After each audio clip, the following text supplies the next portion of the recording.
the thing called the flap? Oh, Lungata something? Mulata? esophageal. No, it's an ada. There's something. Oh, the medulla oblongata. No, that's your brain. Medulla oblongata is in your brain. Yeah. D, where are you? We have a question. I got a bagel here for later. I heard you. And by the way, if anyone was listening to this, they would think that we only do the stupid stuff. Medulla oblongata? Yeah. No. I can say basal ganglia. Tier anatomy terms. Gizzard? Whatever. Yeah.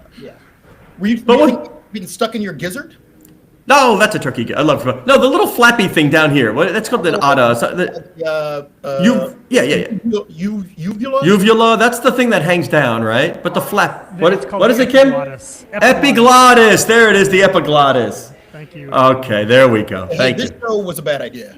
Terrible. Yeah. Anyway, but now we're recording for real. You ready? And scene. By the way, we can do all this again. People love this shit. All right, coming in 3, 2, 1. Hello, I'm Scott Soshnick. And I'm Eben Novi-Williams, and this is the Turf Wars Sports Business Podcast, the Sporticast. The man in the vest, DeMaurice Smith, former executive director of the NFLPA. But Eben, I had one question when I saw the title of D's book. Did you have the same question I had? Was it the series that we did called Turf? Yeah, I think that's a trademark infringement happening here. And you consider yourself served, Mr. Smith. We had a whole series of something called Turf Wars last year. So the only reason I'm on here is to drive up your damages. Absolutely. Absolutely. Yeah, we ain't stupid. We ain't stupid. For a litigator, I just walked all the way into this. Now there's a guy at my door. He's got process. Disturbed, my friend. We also just learned that Dee's book was an 8-year process, so maybe we're going to struggle proving that last year we were first. And after several missteps, we learned that the flappy thing is the epiglottis, not the uvula, not the medulla oblongata, which Eben. I mean, by the way, Eben went to Princeton and he gave me a brain part for the thing that Come on. Medulla oblongata. Yeah, I threw out basal ganglia just to say it. I mean, not far off. Throat to brain. We're talking inches. I mean, look, public school. Yeah, he was public. Oh no, wait, Eben, you were private school, weren't you? Yeah. Oh yeah. Well, yeah. When he became a parent, he was a problem child. Then he went to the private school. So there's a voucher. There's a voucher in this for somebody. Yeah, a little bit. Yeah. Right? So D, I got to say, the first thing I said to Eben, and you and I have known each other a very long time. I was convinced that you weren't working, you weren't doing much. That I was really, really confident that your day consisted of waking up, hanging out on the couch, watching Law & Order reruns in your pajamas. I'm glad to see that you're traveling, you wear real clothes, and that you're doing stuff. Well done. Thank you very much, man. I mean, first of all, once you get through Law & Order and then you move on to CSI, you realize I gotta get back out there. I gotta get back out there. It's time. Yeah. Yeah. And people were like, hey, there's 7 series of 7 shows. And I was like, man, I can do the math. That's a problem. So yeah, I'm out. I'm back. But you're north of the border. Tell me about where are you and what are you doing? I'm in Montreal today, teaching a class at McGill University, and then I have a seminar tonight on the future of sport and future sport in business. And then I'm heading back to Pepperdine School of Law, beginning of March, for my second year of teaching leadership, law, and ethics in sport. All right, so that's a quick class. My kid's a hockey player. What's the? I always say out of state. I think all 4 boxes of no. No, maybe. Yeah. I would say flexible. I almost said out of state tuition, but I mean, once Canada's the 51st state, I guess McGill will qualify as out of state from New Jersey. What's the tuition if I want to send my guy to McGill? Well, I think it was a lot less before the tariffs went into effect. So, 25% increase. Yeah. I'm gonna be around I'm gonna try to solve that whole tariff thing too while I'm here. Just try to knock that out, right? I mean, hey, by the way, I know tough negotiation with smart people. So I got to do that. Good people. All right, so help me out here. I mean, let's go broad before we get to your book, because I love the behind the scenes stuff. But let's go broad, like business of sport. I always say to people when they ask me, so what do you do? Like, we cover the business of sports. I'm not kidding you. They say, well, what does that mean? What do you do? What does that mean to you? When you say, if somebody said, hey, D, business of sport, what does that entail? Well, the way that I try to frame it for my class or frame it for a seminar is for every hour that you see of whatever sport you love, and I mean this on the college level or the pro level, for every hour that you're watching your favorite sporting event, there are literally hundreds of hours behind the scenes on the business of sport. And it's everything from how that sport is being delivered to you, how you consume it, what happens to the people on the field, where does the field come from itself? Turf wars. How do they? Yes, another shameless plug. How does that turf arrive? And so what I think what happens, and again, we were all there at some point, before we got into this crazy business where the three of us could on a Saturday afternoon, he's a little young, but you and I will remember, the ABC's Wild World of Sports, man, and we'd live for that on Saturday at noon. And we flick that thing on, and all of a sudden we're just kind of presented with everything from ski jumping to Australian rules football to track and field. It wasn't until that we started to become immersed, whether it's the law side or the business side of it, that even that show alone is the business of sport. How do they get a prime time spot, right, on Saturday afternoon to do this? Why did someone think it was valuable? How do you make it valuable? How do you monetize it? So, the business of sport is what really drives it. And I think it would be fair to say that if either college sports or professional sports today, if you could not monetize it, I always have this question, would we be seeing it? And I think you can make a pretty good case that the answer would be no. Right. Yeah, I say to Eben all the time, we have the debate about college sports, and this again just ties into one of the businessy aspects of NIL and where the value is. Let's just say, who was in the national championship game again, Eben? Who played? We did this already. Who was in the college national championship game? The one 2 weeks ago? Yeah, the one that just happened. Ohio State beat. A little help. All right. Ohio State beat somebody. Let's say Notre Dame. Notre Dame, Ohio State. There you go. Yeah, that's right. I forgot it was one of the Hasidic schools. So Ohio State plays Notre Dame. And what would happen, D, if you took the exact rosters of both teams and you said, okay, but this roster is now Team Blue and this team is Team Green, and you're going to play on a neutral field somewhere? Would anybody care? Or the brand of the institution, that matters because it's Ohio State versus Notre Dame, sports business. In that hypothetical, Yeah. that game could have been played yesterday in Chicago, and we would know. Yeah. Right? And by the way, when you think about going back into the history of especially college football, when you go back to those early rankings of the powerhouse teams in the 20s and 30s, the powerhouse teams were the Ivies. And almost no one is walking around an Ivy League campus today talking about how many national championships they won. Right? You know what they talk about on Princeton University's campus? We go. The winless lightweight football team. 4 years, Novi Williams. 4 years, Novi Williams on the lightweight, which he now calls sprint, lightweight football team. 0 wins, D. The football 0 team wins. Went 21 years without winning a game. Princeton got rid of it 5 or 6 years ago. Got rid of it? My guess is there was the insurance premiums they were paying, and someone went, "Why are we doing this?" Yes. Yeah, looking on a light item saying, wait a minute, what does this cost? What are we doing here? CW Post 68-0 is not something Princeton. Long Island CW Post, thank you. It sounds absolutely horrible, and for the students next year, it might be, but I'm actually considering teaching a class in the business school next year of just risk transfer in sports. Because the idea, I've come to this conclusion now that the most important business metric in sport, whether it's the high school level or town level, pee-wee football, all the way up to professional sport, the most important business issue or factor is the ability to transfer risk. And if you cannot buy insurance for something, it does not occur. right? And people talk about, well, is it concussions that's killing local football? Is it concussions that's making schools get out of high school football or junior high school football?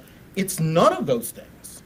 It's their inability to afford insurance for those things. And so if you're a local township in the middle of somewhere, and you've got the opportunity for the town to put on yet another year of Pee Wee football, and someone comes to you and they say, hey, by the way, your insurance cost, whatever it was 30 years ago, was maybe $1,000, maybe $2,000.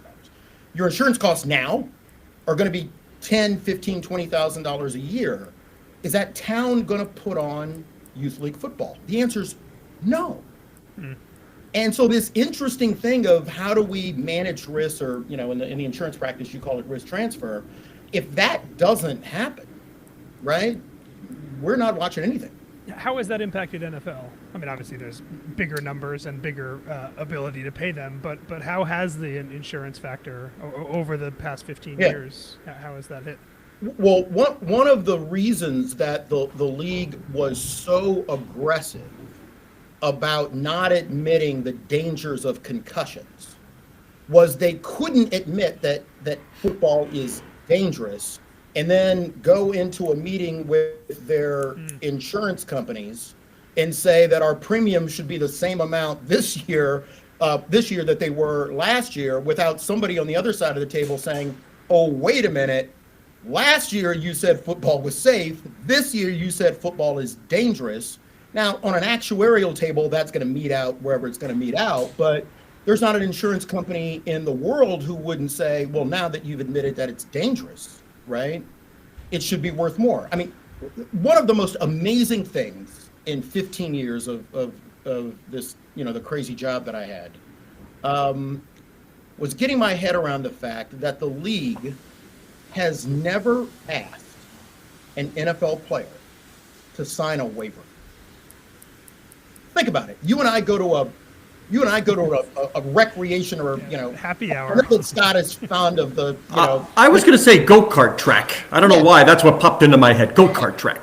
I think I'd like to see you at a county fair eating funnel cake, walking around. There's No. I go full Disney experience. I put on NASCAR leather jacket and I eat the big turkey leg. All right. I am a slice of Americana when I'm walking around Disney, my friend. It's terrifying, actually. It is terrifying. But yeah. I mean, I had you more at a Renaissance festival, but I digress. But think about it. We walk in there, and before you get on the Tilt-A-Whirl, if you look on the back of your ticket, what's on the back of your ticket? It's a full adhesion contract waiver. So think about this for a second. Whether it's, let's just say that by the time we got to the late 90s, early 2000s, you would think that it has crossed the mind of a lawyer somewhere on the NFL side, and it has, of, hey man, why don't, instead of like litigating these concussion cases and litigating these things about soft tissue injuries or whether the field caused the injury or all of these things, why don't we get these guys to sign a waiver? And I'm convinced that there had to be a legal reason not to ask for the waiver. Right now, had I been there, I was going to say you're the reason, right? Well, as soon as you hear about the waiver, there's a tacit admission of risk if you're looking for them to sign the waiver, right? Absolutely. And then you get into this mired question of, even if you have them sign a waiver, was it a knowing waiver? What did you advise them of? What did you tell them about the levels of risk? You just can't have somebody, write something on the back of a sheet. However, that has happened in the National Football League. If you remember, I think we had a team doctor in San Diego, who was giving players Toradol, and he printed out the Wikipedia page for Toradol, and then had players sign on the back that it was a waiver. I mean, I believe he's on Twitter now. Every time somebody gets hurt on TV, he says, well, that looked like it could be something. Right? Stop. Just stop. Just stop. Anyway. But, this idea of, anyway, I've riffed now, and now everybody who's going to listen to this is literally looking for a sharp knife. That's all right. They bring a sharp knife to the Sporticast. Don't worry. They just assume it could be you, me, or Eben, but the knife is part of the package. This is the business of sport, Yeah. right? And these issues are being meted out, and at all times. And what makes it even more complicated in my old world was the business of sport is meted out between a union and 31 oligarchs. And the hilarity ensues, I guess. I would say, D, if you want to extrapolate the risk argument, one of the reasons why the valuations of NFL teams continue to soar is that it's almost risk-free from an ownership perspective. You don't have to sell a ticket, a hot dog, a beer, and anything. And because of, I'm going to say, you might want to cover your ears here, a very dirty word here, hard salary cap, that your costs are fixed. Right. And you share the national TV, the media revenue, you're already in the plus tens of millions of dollars. It's almost risk-free. The best example of how wonderful and risk-free this business is somebody like Mike Brown rolls out of bed every morning at the beginning of the season, whatever it is, $200-300 million up, right? And to your point, there's not only no risk from the business model, there is absolutely no tail-end risk for what every other company that sells something, right, has a risk for. I mean, there's somebody at Campbell's Soup who's in charge of risk. There's somebody at Pepsi who's in charge of risk. There's someone in, if you're talking about, selling, meat, you're always evaluating what downstream liability am I going to have from this business endeavor. And if I can't transfer that risk to a certain level, then I'm not going to engage in it. This is not only risk-free from a quote-unquote liability standpoint, it's risk-free from an investment and return standpoint. Yeah, the argument of risk used to follow. Eben, one more time. Hold on. The argument during collective bargaining of, well, we take the risk. Right. Players, we want equity, we want this. It usually, I'm going to admit, for years it fell upon deaf ears for me until COVID, and then I was like, yep, I didn't see this coming. I got it. But in the NFL, and it matters more for baseball and hockey, but in the NFL, it just means you're going to make less money. It's not that you're going to lose money. You could stage games in empty stadiums and still make hundreds of millions of dollars.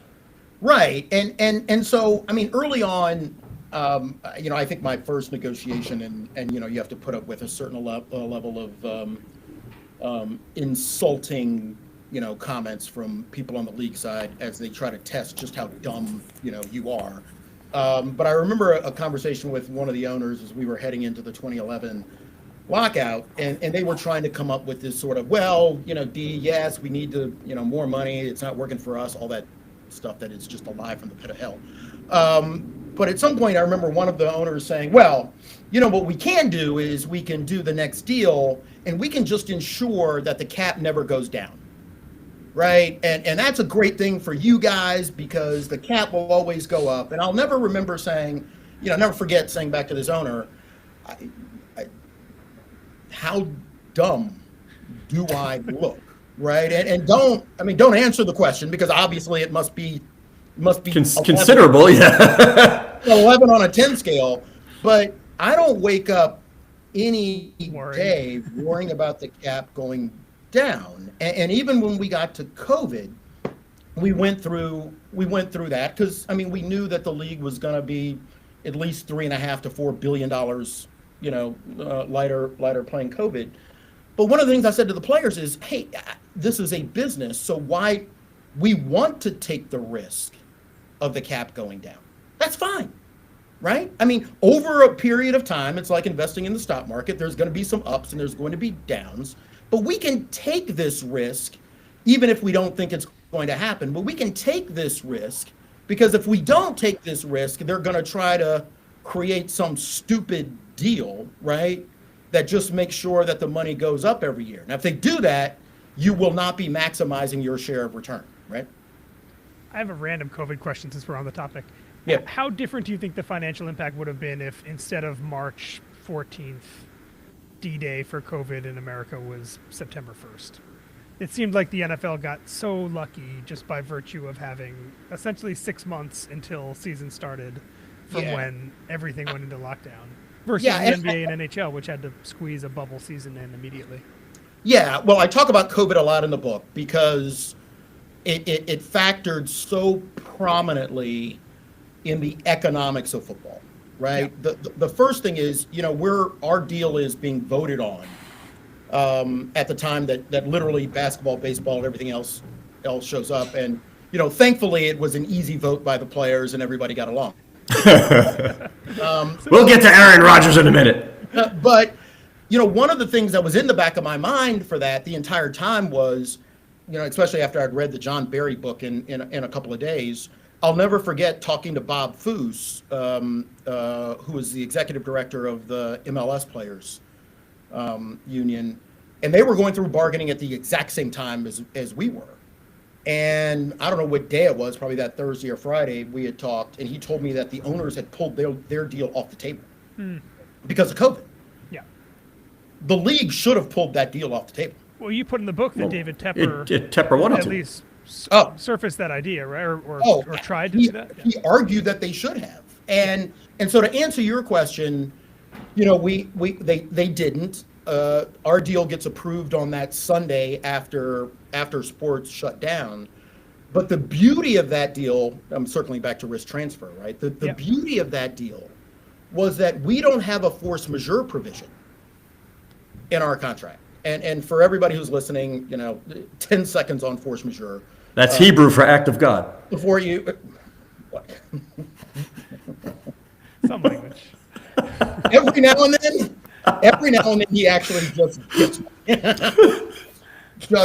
me. Anyway, basically it's an act of God that absolves both parties of performance, which means if we would have had a force majeure provision in the NFL CBA, the league could have said, hey, look, COVID, season's off, we don't have to pay you, and players don't have to play. That would have been it. Dead.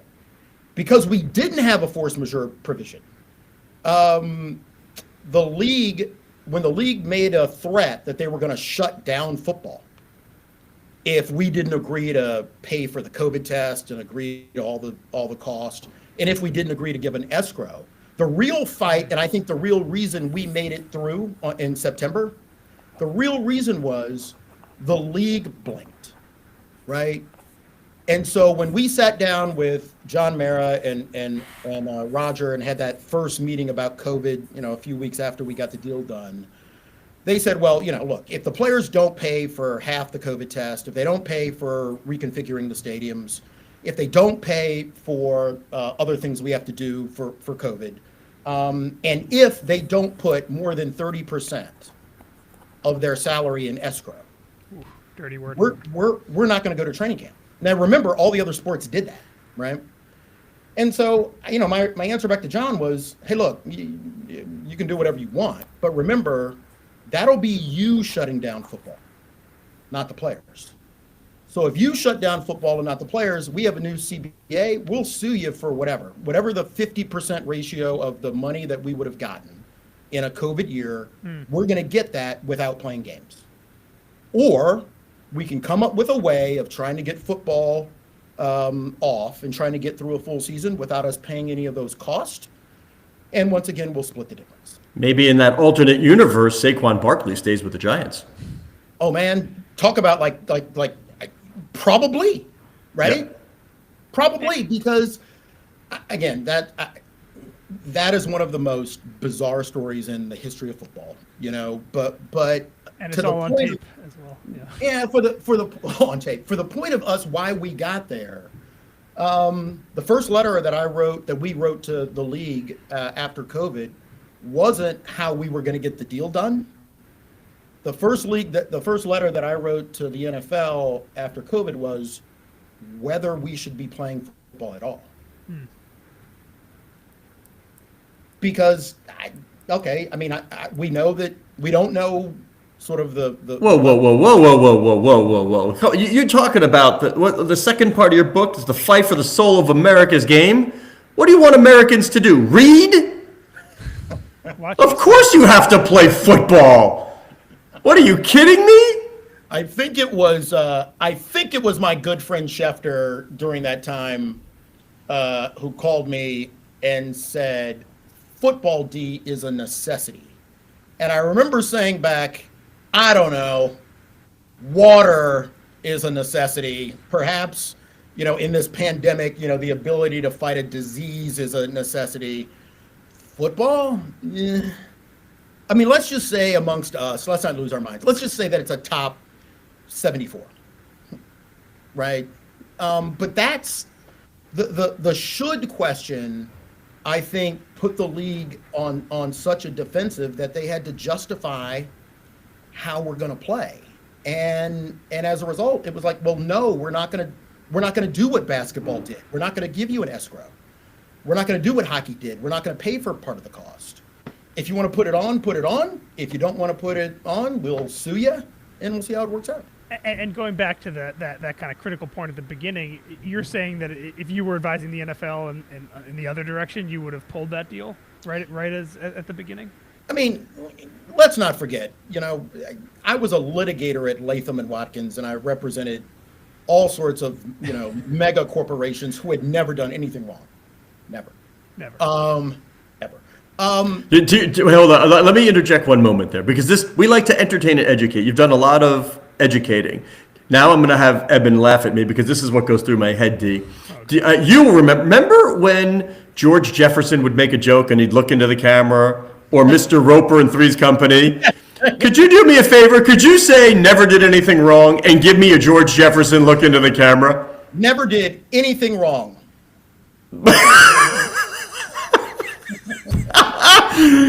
Yes, you don't get this on other podcasts. You just don't get this. Yes, I could have given you the Mr. I'm tied in with the earphones, but I go to the side and go. Yeah. Well, first of all, you're gonna have to give all of your listeners some sort of guidebook about who Mr. Roper was. But Make them look it up. Educate you. Wait, Eben, you know Mr. Roper, don't you? I don't know. Oh God Almighty! This happens all the time, D. Oh my God. Not a chance. Oh, it makes my head hurt. It makes my head hurt. And it's not like he's young. He had a baby 2 weeks ago, for God's sakes. Yeah, for evidence, anything, I'm locked in on anything after NSYNC. That's where he is. Yeah, that's pretty much fair. If it was in the 90s, I don't know it. God, it hurts my brain. It hurts my brain. Mr. Roper. Wow. Yeah. All right, Yeah. you were talking about your really, really nice corporations. Well, if look, I was a litigator, I was a trial lawyer. If a company comes to me and they said, hey, look, we've got these deals on the table, and on the horizon is a worldwide pandemic where we don't have a vaccine, we have no idea what the economic impact is going to be, and oh, by the way, the 5 sports that are similar to ours all shut down indefinitely yesterday. Sign it. Play on. That's it. The deal, right? And so, I think going back to to his question, we had from March until we had to do another CBA. Remember, we had to do a second CBA for COVID. We had from March until literally beginning of August when we signed that deal. We didn't sign it until the beginning of August, so there was no football. There was going to be no football until we signed it literally 3 weeks before training camp. Did we have the benefit of seeing what was going on with other unions? Yes. Did we know, what was happening in the world? Yes. But at that pivotal moment, I'll give you another tidbit. Remember, the players asked for more time to think about the deal. I think we were supposed to vote. Voting was supposed to be done by that Thursday or Friday. I think we had to have an extension until that Sunday to do the deal. When the players requested more time to consider the deal, it also was at the end of the league year. So I had to pick up the phone and call Roger to ask for an extension, right, in order to do it. I'll tell you now, I was terrified of calling him, because by that time, I think we would had that surreal moment. Remember where I don't remember the basketball team, but they came out for warm-ups. And Yeah. actually warmed up, and then They're pulled off the floor, yeah. yeah. So I mean I think it was Utah. It was Rudy Gobert. Wasn't that the Rudy Gobert day? Well, there was some college tournaments, some college Yeah. basketball tournaments. Mi- That were like shoot-arounds. college is clearly Yeah, halftime. They stopped the game at halftime at MSG, right? yeah. He's all over that. It happened after NSYNC. He's all over Yeah. that. Yeah, And yeah. he's like, I remember. Yeah, he's all encyclopedic. Yeah, He has no idea who Chris Mullen Mr. is. Yeah, Patino, yeah. yeah. No. Lou Carnesecca means nothing to him, but anyway. he was one of the greatest jockeys of all time. But I'm terrified to pick up that phone and call him because I'm waiting for him to say, hey, we've discussed this thing and we're going to pull the deal off the table. When I call and talk to him about it, he says nothing. And it was the shortest conversation that Roger and I have had of all time. I just hung up the phone. Thank you, bye. Yeah. Yeah. But I mean, you think about how perilous that moment was. And by the way, if they would have pulled that deal off the table, we're done. Or if the players would have voted no on that deal, we're done, right? I mean, we go forward. If I'm the league, again, representing, wrongfully charged companies who've done nothing wrong, what do you do if you're the league? You cancel the season, right? It's the last year of our season. That means you cancel the entire year. Players don't get paid. Yes, we sue them, but it's going to take 3 years for the lawsuit. By the time we get to the end of the season where players are not paid for 1 year, that's the end of the CBA. So we're going into a labor war or a lockout, having not been paid for a year. At that point, what do you do to the players? Right. But let me tell you where mine goes. As a prospective scene set for the owners, how about this? That scenario plays out. Memo goes out from teams to season ticket holders.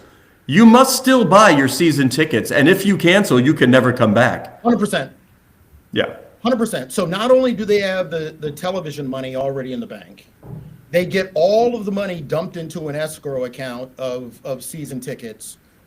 Owners crush the union for the rest of our lives. Yeah. Do you ever get the sense that the networks, and I mean, listen, they're a business. I understand they have a powerful partner. Did you ever look at it as like the networks were anti-player?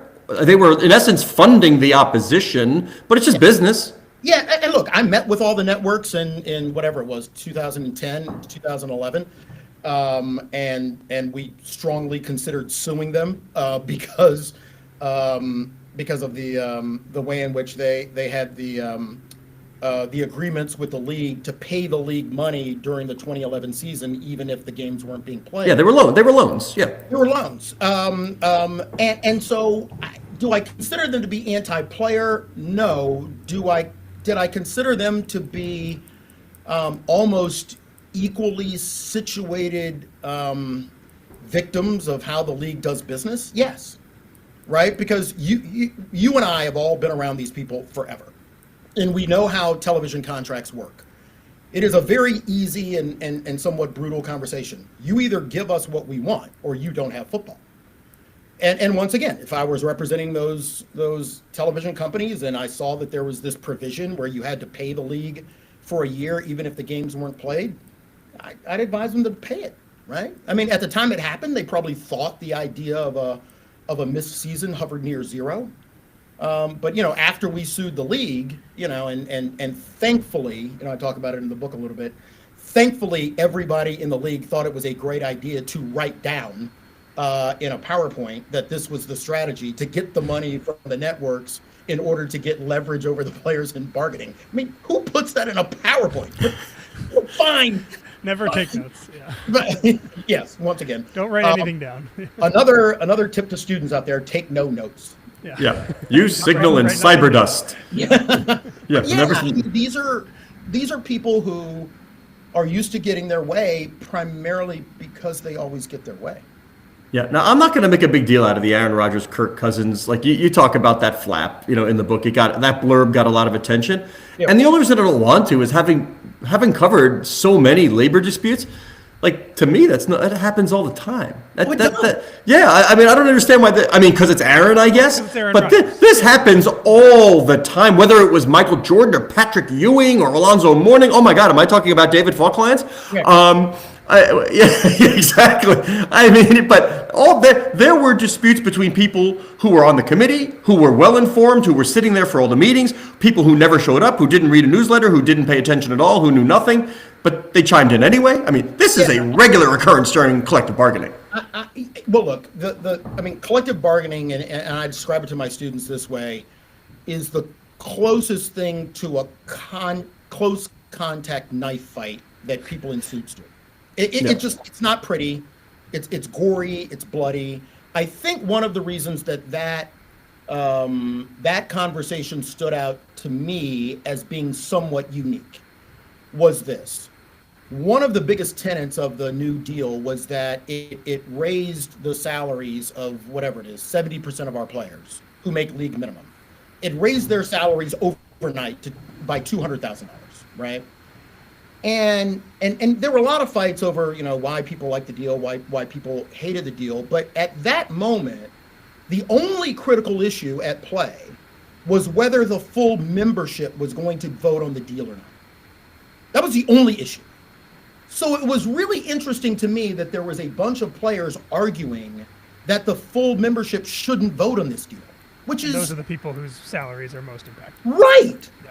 And so you have one guy who's saying, no, I don't think the full membership should vote on this deal, regardless of what you feel about the 200. By the way, but not even a team rep. Usually the team reps make these decisions. But, I mean that. But he's in the room, and anyway, he's a loud voice. And while everybody else in that room, and by the way, in that room, I would say probably 60% of the people in that room were league minimum guys, right? So not only is it in their best interest to have this thing go through, there's someone talking about why the membership shouldn't even vote on it. And the guy who literally stands up and kind of claims the mantle by saying, well, wait a minute, I think my team should vote on this. And I have a hard time sitting here saying that they are not going to have a vote on this when they are the people who are going to be impacted by this decision or not. And Scott, I get you that there's always things between players, but that was one of the rare moments where I saw, let's just say, a group of people who were unwilling to respond to him, and another quarterback who was. It was interesting. Yeah. It was interesting. That being Kirk Cousins for people who didn't. Yeah, and it was so interesting that I'll never do it again. Yeah, I bet. We've gone longer than we usually do. Evan, you got one last thing? Yeah. You do one, then I got one. Yeah, when presidents take over after each other, they leave a note for each other, a piece of advice or whatever. Yep. I'm curious, when Lloyd succeeded you, what piece of advice did you give him? What was the conversation like imparting? See ya, sucker. Okay, I do dig you, but I got to save that one for the book. Okay. Is that fair? Yeah. See now, I mean that's okay, but I actually thought Evan and I are usually, to use your term, in sync. There's a chance here for a really, really good ending to this interview, and I thought he was going to go there, and he totally blew it. So we always look for things out of these interviews, D, from the journalism side. Is there something we could write off this that's interesting that people will pay attention to? Yep. So since Novi Williams and his sleepless state totally blew it, allow me. Again, the subtext of your book is the fight for the soul of America's game. We may be embarking right now on the fight for the soul of America, period.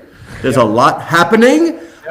You have experience with Donald Trump as president of the United States, taking aim at football and football players in particular, and things they like to do in terms of sort of social justice. My question for you is the NFL in for good, bad? Well, is Donald Trump good for football, and Roger Goodell and the owners, the players? Where do you see this shaking out? He was at the Super Bowl, first president to attend the Super Bowl, so clearly he understands America's attention will be there. Right. Will he be good for football or bad for football? If I'm the NFL, how do I approach Donald Trump? Well, for good or for bad, and I think mostly for bad, we learned, or at least I learned, how the league was going to deal with that president when he was a candidate, right? And I talk about it in the book, but of all of the crazy, absolutely mind-bending experiences that I had in 15 years was during both Kaepernick and the anthem, and you will remember particularly when the president called our players an epithet, right? it was the first time that I've ever seen the league bend its knee to anyone. I mean, you know that next year the league is going to do whatever it is, $24 billion worth of revenue. Whether it's a recession, whether we're in a war, whether it is a worldwide pandemic. I mean, you know that these owners have become wildly successful because there is no law, there is no regulation, there is no oversight, and there is no authority. There is no competition that they don't believe that they will just crush, into non-existence.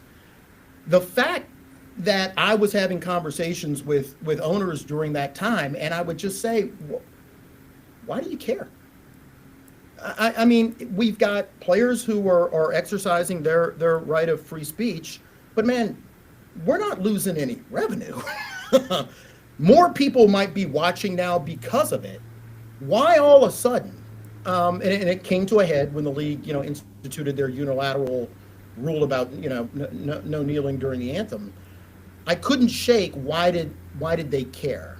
And I've come to the conclusion that it wasn't that they didn't care. I came to the conclusion that there were a majority of owners who cared to make sure that their own political beliefs were being exercised. So it wasn't economic. Absolutely not. Absolutely Interesting. not. No, Interesting. Look, we audit revenue to literally the penny, right? I mean, and you've covered times when I've sued the league over their failure to pay us our fair share of revenue. I mean, everybody like to think of me as a litigant, and they rightly should. But if you're going to steal from us, we're going to sue you to get our money back. So, we audit the league's revenue side to the penny. There was never a loss of revenue during either the issues around Anthem or Kaepernick. So, Let me ask you this, because I do say that the NFL, the owners have it best in that their customers are addicts, which is a wonderful place to be when your customers are addicted to your product. That's great. Just an opinion question here. If and for right or wrong, whatever, however you stand on the political spectrum, if Donald Trump and a MAGA movement say, don't drink Bud Light, I don't like what they did on the can. One thing, we're not, there's a boycott, we're not going to drink Bud Light. right. If Donald Trump said, don't watch the NFL, He did this. well, I mean, a straight up don't, like, if he came now, if Donald Trump came out after the Super Bowl, this is terrible, terrible product, the whole thing, it's not worth it, don't watch the NFL. What is stronger, allegiance to that or the addiction to football that everybody wants to watch on Sunday and Monday and sometimes Thursday? It's a great opinion piece, right? My only reference in dealing with questions like that is are there any historical similarities or antecedents? When the National Football League, before the merger, when the National Football League banned black players, people watched football. When the Rams were the first team to integrate because they were going to lose their ability to put on games in the Municipal Stadium, and Kenny Washington became the first player to integrate, for whatever racist reason they had to not allow players, everybody got over it, right? When the Redskins, then the Commanders now, were the last team to integrate, again because they were going to lose their ability to play in the city stadium, everybody watched football. You and I probably have run into the same number of people in America, whether it's at my favorite Chili's bar at the O'Hare Airport. I know you're there. I'm en route to the Olive Garden, but okay. Please, I have a table there. Just ask for my name. But we run into those people who I guarantee you, how many times have people come up to you and said, well, this sort of social justice stuff in football, it's just made me that I don't want to watch. Yeah. Numbers are going up though. So I can only answer it that way. And if the league would have come to me during those 3 to 4 years, and someone gives you a financial spreadsheet and they go, well, D, hey, it looks like we're down. I mean, let's just make the numbers insane. We're down 40%. We're down. I mean, I was going to say, I mean, that's like crack cocaine insane. But I would say if they came down, like it's 5%. Oh, okay. 5% that we're down 5% over these protests and these issues. So what? I mean, so what? I mean, first of all, it's a 5% decrease in the National Football League. Let's just say that every player got $200 less. Man, for exercising our free speech, man, what a cost. I mean, so look, I think I don't ever think that the league was concerned about someone's ability to effectuate a ban, ever. I don't think that they lose sleep over that at all, and rightly so. Eben, you know what I can't wait for? I can't wait until there's a press release that goes out where there's somebody with a private equity firm joins a team, and here are the other investors, and we see D. Smith, DeMaurice Smith, LP, in an NFL team. Jordan went from the bargaining table to the owner's side. I cannot wait till DeMaurice Smith is a limited partner in a team. This is gonna be awesome. That'll be the same day that you get hit by an asteroid. First of all, let's be 100% clear. None of those cats are ever gonna ask me to be a part of a team. There's new cats who there's new cats who never dealt with you. Oh yeah, no. They're like, oh hey, D's here. By the way, like the big sheet of steel comes down, like all the bars come up. It looks like a run at Vegas, right? I mean, no, they don't. I mean, no. I mean, they didn't like it when I was at the facility when I had the freaking job. So, I think for another discussion on another day, I think that the most interesting impact in the business of football will be the influx of private equity money in both college and professional sport. And I think when you talk about whether that's going to be a net good or a net bad, that's another conversation that we should sit down and have. Oh, Eben, I feel like we did a shitty job not bringing it up now. It was on my list of things to ask about because we have this debate about. I like this question about NFL's business. I like this question about the letter to the guy. I just got to save it for the end. You got to make people buy the book, champion. 100%. Well, I was going to say, most people actually send us the book before we talk about it on a program or something. So thanks, Dee. Appreciate that. Yeah.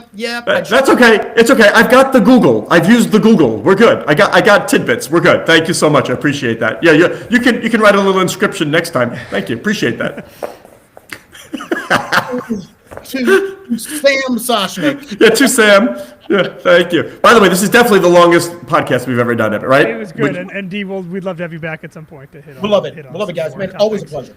Well, thank you very much to DeMaurice Smith. By the way, Dee, this is where we talk over Eben to see if he can just actually do the closing of the show without getting thrown off. America, America. See, we got it. We can't do it. No, you're in Montreal. Hey, you should go say hello to Marty St. Louis. He used to coach in my son's program. Tell him Soshnick says hi. Hey, Marty! Yeah, tell him Soshnick says hi. Soshnick, you just said hello. He'll say, hey, how do you know him? I don't know what the number is for 911 is here, but